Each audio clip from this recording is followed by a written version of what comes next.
Alright, sorry, I think that the video got cut off. So this is the startup of the 2014 Silverado Z71. Pop the hood.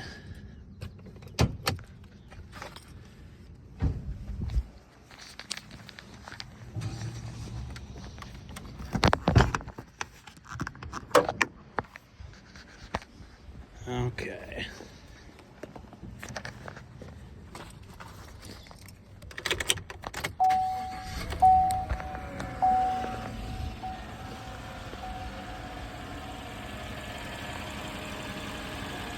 It's a little bit dirty in the engine bay, but we can clean that up.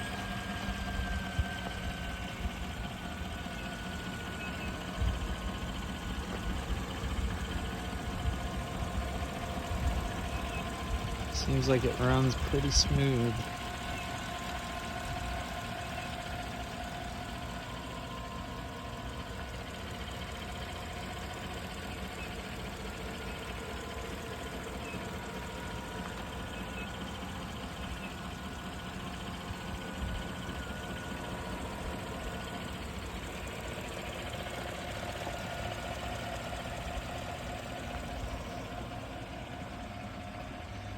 There you have it.